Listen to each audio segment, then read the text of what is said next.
গোলাপ দিয়ে কি হয় তুই জানিস না কুত্তা? না, সত্যি জানি না। তোর জানতে হবে না। Okay bye. অনন্যা রাগে কিছু বলল না, শুধু ফুঁসতে থাকে।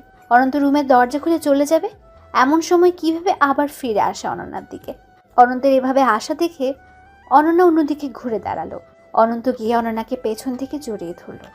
কুত্তা ছাড় বলছি আমাকে।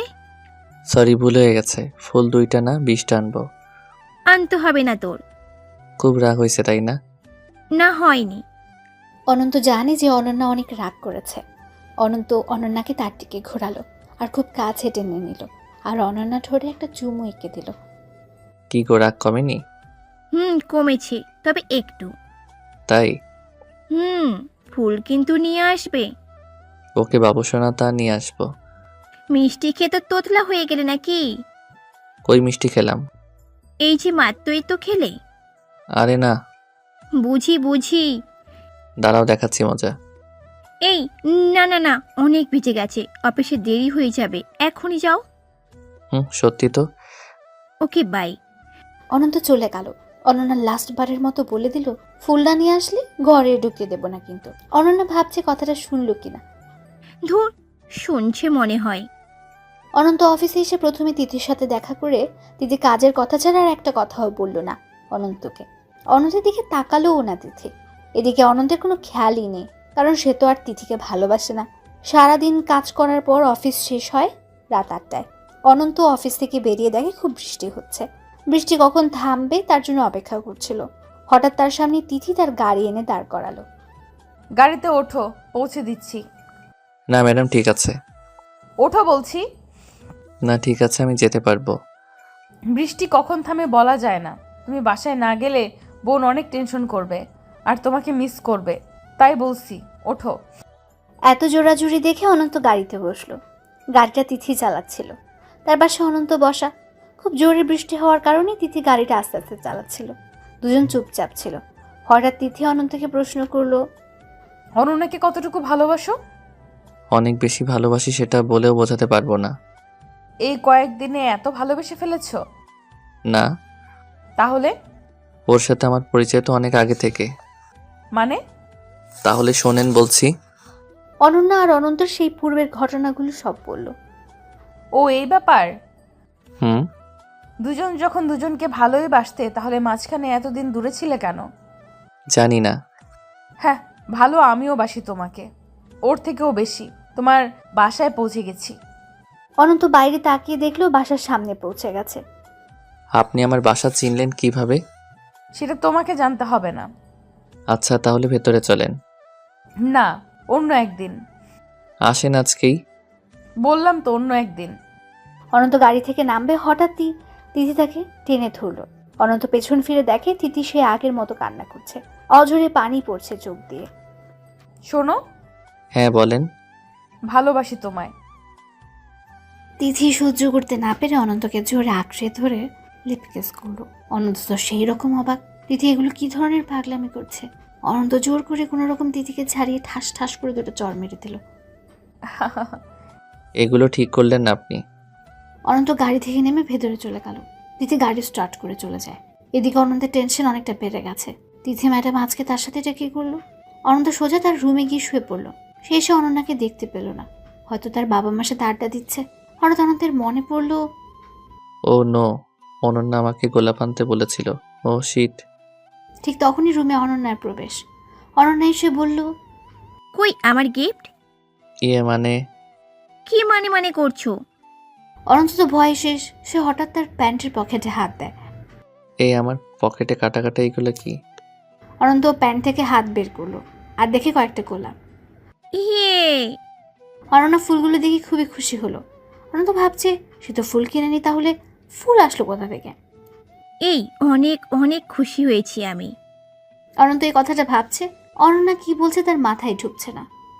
এই, হ্যাঁ হ্যাঁ হ্যাঁ বলো। Thank you. হঠাৎ অনন্তর ফোনে একটা মেসেজ আসলো। অনন্ত ফোনটা হাতে নিয়ে দেখে তিথি মেসেজ করেছে। অফিসের বস, তাই নাম্বারটা সেভই ছিল। অনন্যা তখন অনন্তকে জড়িয়ে ধরে আছে, আর অনন্ত তিথির দেওয়া মেসেজ পড়ছে মনে মনে। এই যে স্যার, আপনার পকেটে কয়েক জোড়া গোলাপ দিয়েছি, এটা তোমার জন্য। তোমাকে কিস খাওয়ার সময় ফুলগুলো দিয়েছি আর তোমার ঠোঁট অনেক মিষ্টি। আর হ্যাঁ, মিস ইউ। কি গো, কিছু বলছো না যে? হ্যাঁ, কি বলবো? কি বলবা? খেতে দাও, ক্ষুধা লাগছে অনেক। ওকে বাবুটা, যাও রেডি হয়ে আসো। অনন্ত ফ্রেশ হওয়ার জন্য ওয়াশরুমে গেল। সে সময় আবার তিথির মেসেজ। কি করো?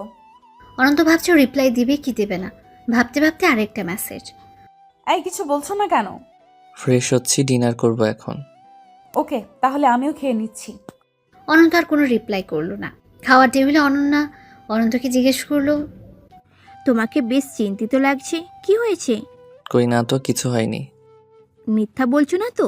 না, সত্যি কিছু হয়নি আমার। তাড়াতাড়ি খেয়ে নাও। খাওয়া শেষ করে অনন্ত শুয়ে সে তিথির কথাই ভাবছে। অনেক রাত হয়ে যায়, তার চোখে ঘুম নেই, কারণ এরকম অবস্থা অনন্ত মেনে নিতে পারছে না। কিছুক্ষণ ভাবার পর অনন্ত মনে মনে সিদ্ধান্ত নিল যে সে চাকরিটা ছেড়ে দেবে এবং আগামীকালই দেবে। পরদিন সকালবেলা অনন্ত অফিসে যায় আর সোজা তিথির রুমে। ম্যাডাম, আসতে পারি? হ্যাঁ, আসো। অনন্ত রুমের মধ্যে প্রবেশ করলো। বসো। অনন্ত কিছু না বলে বসলো। অনেকটা রাগান্বিত ভাব। কিছু বলবে? আমি এই জবটা আর করব না। অনন্তের কথা শুনে তিথি খুবই অবাক হয় আর চোখেও পানি চলে আসে। কেন, কি হয়েছে? কেন করবে না চাকরি? এমনি ভালো লাগে না। কেন ভালো লাগে না? সেটা কি আপনাকে বলতে হবে? আপনি কে, হ্যাঁ, যে সব আপনাকে বলতে যাব? আমি না করছি, ব্যাস জব করব না। আচ্ছা, আমার কথাও শোনো। জবটা ছেড়ে দিয়ে তুমি বাসায় যাওয়ার আগেই আমার মৃত্যুর খবর পাবে। আহ, আপনি এমন করছেন কেন? আমাকে কি আপনি ভালো থাকতে দিবেন না? তুমি কি আমাকে ভালো থাকতে দিবে না? আপনি উল্টাপাল্টা কিছু করবেন না, আমি যাচ্ছি।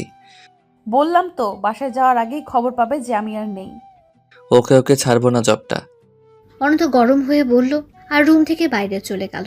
আর এদিকে তিথি মিষ্টি করে একটা হাসলো। সেদিন দুপুরে অফিসে একটা জরুরি মিটিং বসলো। সেখানে সিদ্ধান্ত হয়ে অফিস থেকে 12 জনকে 1 মাসের জন্য চট্টগ্রাম যেতে হবে। অনন্তের নামও আছে সেই লিস্টে, আর তিথি তো অবশ্যই যাবে। সেদিন অফিস শেষে অনন্ত বাইরে দাঁড়িয়েছিল গাড়ির জন্য। গাড়িতে ওঠো। না, উঠবো না।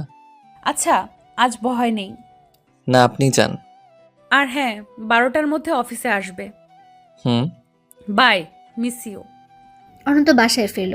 অনন্যাকে তার কাজের কথা বলল। কথাটা শোনার পর অনন্যা একটু বেশি খুশি হলো। কী কারণে খুশি হলো সেটা অনন্ত বুঝতে পারেনি। পরদিন 12টার আগে অনন্ত রেডি হয়ে অফিসে চলে আসে। দুপুরের খাওয়া অফিসে খেয়ে সবাই বসে আছে। সবাই অপেক্ষা করছে তিথি ম্যামের জন্য। সে এখনো আসেনি। অনন্তকে কয়েকজন ফোন করতে চাপে পড়ে অনন্ত ফোন করলো। হ্যালো, আপনি কোথায়? আর একটু অপেক্ষা করো, আসছি আমি। অনন্তকে আর কিছু বলতে না দিয়ে একাই কথা বলল। নিজের কলটা কেটে দিল। কিছুক্ষণ পর তিথি আসলো। সরি, বাসায় একটু প্রবলেম হয়েছিল, তাই লেট হয়ে গেল। সবাই তাহলে রেডি? জি ম্যাম। ওকে, চলো। তিথি অনন্তের সাথে থাকার চেষ্টা করে সবসময়, এখনো তাই করছে অনন্তের পাশে। আচ্ছা, কেমন লাগছে আমাকে বললে না তো? ভালো। অন্যদিকে তাকিয়ে বলল কথাটা। তিথি এটা দেখে মনে মনে খুবই রাগ করলো। তারা চট্টগ্রামে ট্রেনে যাবে। সবাই স্টেশনে অপেক্ষা করছে ট্রেনের জন্য। প্রথমে হাইসে বাসে যাওয়ার কথা ছিল। কয়েকজনের সমস্যার কারণে ট্রেনে যেতে হচ্ছে। দুপুর থেকে অপেক্ষা করতে করতে রাত হয়ে যায়। পরে খোঁজ নিয়ে শোনা যায় 10টায় ট্রেন ছাড়বে। যাদের সমস্যা ছিল অন্যরা তাদের সমালোচনা করে ধুয়ে দিচ্ছে একদম। দিদি সবাইকে কিছুক্ষণ পরপর গাইড দিচ্ছে যাতে সবাই একটু ঠান্ডা থাকে। 10টার পরপরই ট্রেন চলে আসলো। সবাই এক এক করে ট্রেনে উঠলো। অনন্ত সবার আগে, তার পেছনে তিথি। বগিতে ওঠার পর তাদের বুকিং করা সিটের কাছে গেল। ওখানে গিয়ে তিথি অনন্তের হাত ধরে এক সিটে ধপাস করে বসে পড়লো। এমন করে টান দেওয়াতে অনন্তের হাতে একটু ব্যথা লাগলো। বস হয় তাই কিছু বলতে পারলো না, শুধু বলল, এইভাবে টান দিলেন কেন? এত পথ যাব, কাছের মানুষ যদি কাছে না থাকে তাহলে কেয়ার করবে কে? এগুলো ঠিক না। আমি কিন্তু অন্য কারো। হ্যাঁ, জানি আমি। আর আমি অন্য কারো না, আমি শুধু আপনার। এত পাগলামি আসে কোথা থেকে? আপনার বিয়ে হলেই তো সব ভুলে যাবেন, তাহলে এখন এমন করছেন কেন? না, বিয়েই হবে না, আবার ভুলে যাব কিভাবে? মানে? কিছু না, এখন চুপচাপ বসে থাকেন। রাতের খাওয়া ট্রেনে সেরে নিল। অনন্ত চুপচাপ বসে আছে, তিথি থেকে একটু দূরে, যাতে তিথির সাথে তার শরীরে কোনো টাচই না লাগে। অনন্ত কী ভেবে যেন অনন্যাকে ফোন দিল। অনন্যার নাম্বার ব্যস্ত দেখায়। অনেকবার ফোন দিয়ে তাও সে নাম্বার ব্যস্ত। অনন্ত কিছু না ভেবে আর কল করলো না। হঠাৎ তিথি বলল, এই শোনো, আমার খুব ঘুম পাচ্ছে। তো ঘুমান, পারমিশন নেওয়ার কি আছে? আপনার কাঁধে মাথা রেখে ঘুমাবো তো, তাই পারমিশন নিয়ে নিলাম। এটা বলেই অনন্তের কাঁধে তিথি মাথা রাখলো। এই ম্যাডাম, এই অনন্ত আর কিছু বলতে পারল না। রাতে বৃষ্টি শুরু হওয়ার খুব ঠান্ডা পড়ল। ঠান্ডায় তিথি জড়সড় হয়ে গেছে, আর অনন্তকে আরও বেশি করে জড়িয়ে ধরেছে। অনন্ত তিথির দিকে তাকালো আর দেখলো একটা বাচ্চার মতো দেখাচ্ছে তাকে। মনে হয় কিছুই বোঝে না, কিন্তু এটা যে শয়তানের একটা হাড্ডি সেটা হাড়ে হাড়ে টের পাওয়া যায়। তিথি ঠান্ডায় আরও জড়সড় হয়ে পড়ল। এটা দেখে অনন্ত তিথির ব্যাগ থেকে একটা ওড়না বের করলো আর তিথির গায়ের উপর দিল। অনেক রাত হয়েছে, অনন্ত একটু ঘুম পাচ্ছে। অনন্তও ঘুমিয়ে গেল। ভোরের দিকে তাদের গন্তব্যে ট্রেন থামলো। একজন এসে তিথিকে ডাকলো। Ma'am, ma'am. থ্যাঙ্কস। কি জন্য?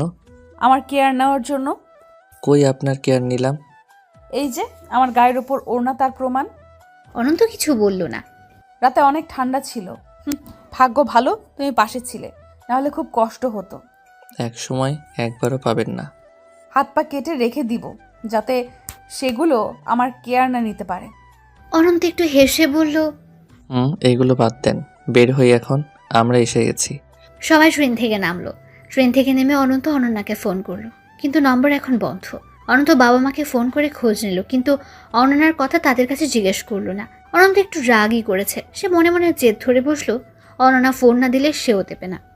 কি হলো, হাঁটছো না কেন? দাঁড়িয়ে থেকে কি ভাবো? কিছু না। তো চলো, সবাই তো যাচ্ছে। আমরা এখন কই যাব? একটা হোটেল বুকিং করা আছে হেড অফিসের পাশেই, ওখানেই যাব এখন। ও ম্যাডাম, একটা কথা বলি। বলো। আমার এখানে থাকাটা একটু কমানো যায় না? না, এটা সম্ভব না। আর এখানে আমরা একটা কাজে আসছি, আর কিছু শিখতে আসছি। সরি ম্যাডাম, ভুল হয়ে গেছে। হ্যাঁ, এখন কথা না বাড়িয়ে চলো। কিছুক্ষণ পর তারা হোটেলে পৌঁছালো। সবাইকে আলাদা আলাদা রুম দেওয়া হলো। অনন্ত রুমে গিয়ে শুয়ে আছে আর অনন্যার কথা ভাবছে। মেয়েটা একবারও ফোন দিল না, আবার এখন তার ফোন বন্ধ পাচ্ছি। অনন্ত কথাগুলো ভাবছে, হঠাৎ অনন্তের ফোন আসলো। মোবাইলটা বের করে দেখে তার বাবা ফোন দিয়েছে। ফোন ধরেই, হ্যাঁ বাবা বলো। বৌমা বাসায় চলে যাচ্ছে, তোকে কি কিছু বলেছে? অনন্ত ভাবছে কি বলবে, আর অনন্যা হঠাৎ বাসায় কেন যাচ্ছে। অনেক প্রশ্ন ঘুরছে অনন্তের মনে। কিরে, কথা বলছিস না কেন? হ্যাঁ বাবা বলেছে। ও, সকালে কিছু খেয়েছিস কি? হ্যাঁ, তুমি খাইছো? হ্যাঁ, তো রাখছি এখন। ঠিক আছে বাবা। অনন্ত আবার হতাশ হয়ে শুয়ে পড়ল আর ভাবতে লাগলো। ভাবতে ভাবতে অনন্ত ঘুমিয়ে গেল। কিছুক্ষণ পর অনন্ত ঘুমের মধ্যেই বুঝতে পারলো তার বুকের উপর ভারী কিছু আছে। অনন্ত চোখ খুলে দেখে তিথি তার বুকের উপর মাথা রাখলো, মোবাইলে গেমস খেলছে। অনন্ত ধরফর করে উঠল। এই আপনি এখানে কেন? কেন আসা যাবে না? কেন আসছেন? এমনি। আরে বোঝেন না, আপনি মেয়ে মানুষ, আর সবাই কি বলবে। তো কে কি বললো তা দিয়ে আমি কি করব? সেদিকে খেয়াল রাখতে হবে। বাদ দাও তো, যেটা বলতে আসছি সেটা শোনো। হ্যাঁ বলেন। আজ তো কোনো কাজ নেই। এটা তো আগেই বলছেন, জানা আছে। বিকেলে কি করবা? কি আর করব, ঘুমাবো। না, তোমাকে নিয়ে ঘুরতে যাব। কি যে বলেন ম্যাডাম, আমি যেতে পারবো না, আরও যে আছে তাদের বলেন। উফ, আমার একটা কথাও শুনিস না। তুই রেডি হয়ে থাকবি, আমি 4টায় এসে যেন তোকে দেখি তুই রেডি। এটা বলে তিথি চলে গেল। হ্যাঁ আসছে, যাব না, আমি জীবনেও যাব না। যা করার করুক, এদিকে আমার উনিটা ফোন ধরছে না, আমি ওর সাথে যাব, তাই না? অনন্ত কথাগুলো গুনগুন করে বলছিল। বিকেলে সঠিক সময় অনন্ত রুমে তিথি এসে বলল, এরপর কি হয়েছে জানতে চাইলে সাবস্ক্রাইব করে পাশে রাখা বেল আইকনটি বাজিয়ে রাখুন পরবর্তী পার্ট মিস না করতে চাইলে। ধন্যবাদ সবাইকে আমাদের পাশে থাকার জন্য।